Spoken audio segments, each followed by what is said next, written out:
Hi, my name is Spoke. I'm from 21CSI. Making decisions in a group is always more complicated than making decisions by ourselves. We're going to have a look at a short video clip which illustrates this. This is the second competency area in WCI Press's Managing Others Profile Workbook. Our spaceship, the CSI Traveler, operates on a shares basis. Each of the crew gets one share of the profits of every voyage. The captain gets 1.5. But it also means that the crew, as a group, has to decide on which cargoes and trips they take and which they do not. The crew is going to gather on the cockpit to make the decision. The captain will tell them what's going on, and they'll take it from there. You'll get to meet each of the members of the crew and listen to them as they work through what they're going to do. Remember, listen to what they have to say, the words they use, and try to see if there are any differences or similarities between the way they participate in this group decision-making. The captain will run the meeting. He'll tell you how things work when the crew gets together to make these kinds of decisions. Okay, let's join them in the cockpit as they make this decision.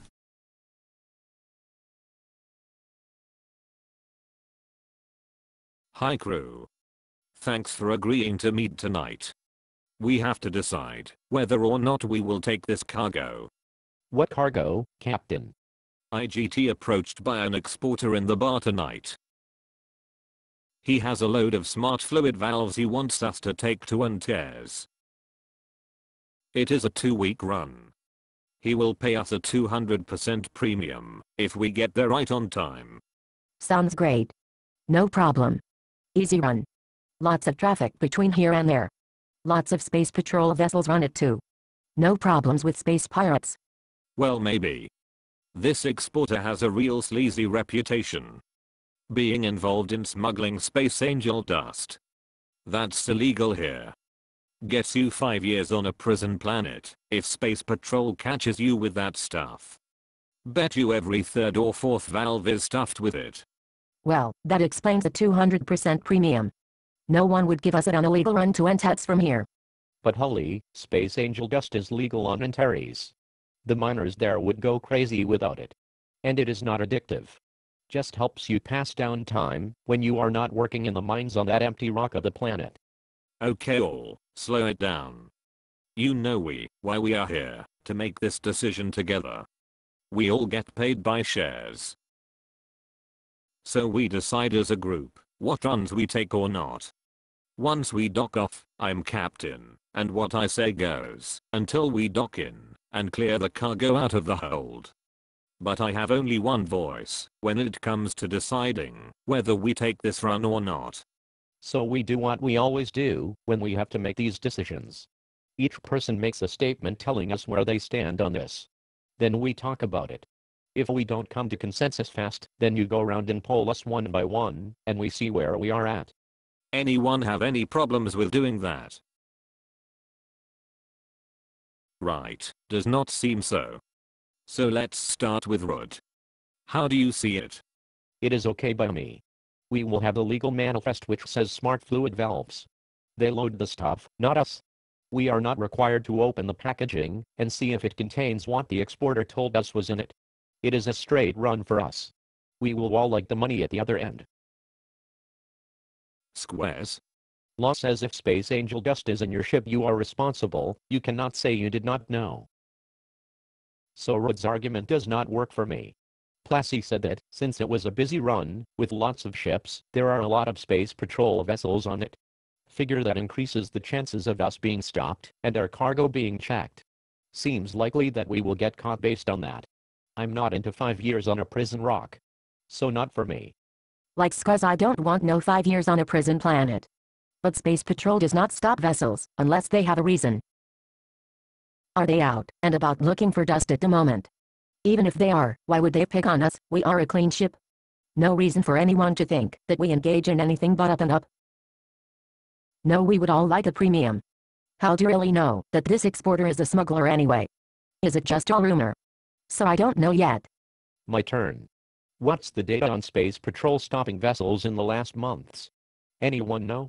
I have not heard anything about it. are also just as illegal here, but it is legal on Antares. So where does the Space Patrol start and stop its enforcement? It is supposed to stick to the laws of the closest planet or space station. This station here is largely out of touch with its Space Angel Dust laws. It is 5 years behind the time. Also, we don't really know if this trip is legit for this exporter. But there is a big demand for these valves right now. That is probably why he is paying us the premium. I think that the risks here are low. Take the cargo, I say. Hell, where are you on this? Well, I have been listening, hoping to sort out where we each stand. Seems to me that we need to pay attention to Plassy's concern and Innick saying we should get more information. Captain, when do we need to let this exporter know? How much time have we got? I meet with him at breakfast. Need to say yes or no then. So here's what I suggest we do. Innick, why don't you and Plassy chase down the stuff on Space Patrol stopping vessels? There will be gossip about it in the chat rooms on the station intranet. Rude, can you check out on the legal side? Where does Space Patrol start and stop enforcing station laws? Squaz, let's you and me find out if we need to check out if the stuff on the manifest is actually in the boxes. Its ship's crew is responsible for ensuring that. Okay, Hell has put out a proposal.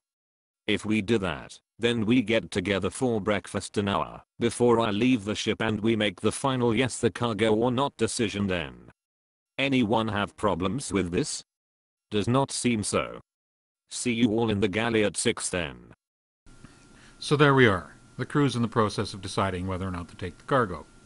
Notice they haven't finished yet. They'll do that in the morning because some of them wanted more information. Did you see any differences in the way that each of the crew members was behaving? Did you find that they stressed different things or looked at different sides of the decision? Could you identify with any of them?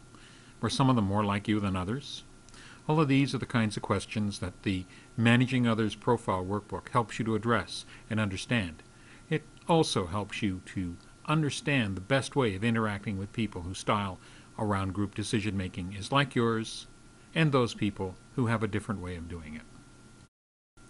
Hope you enjoyed our time with the crew of the 21 CSI Traveler.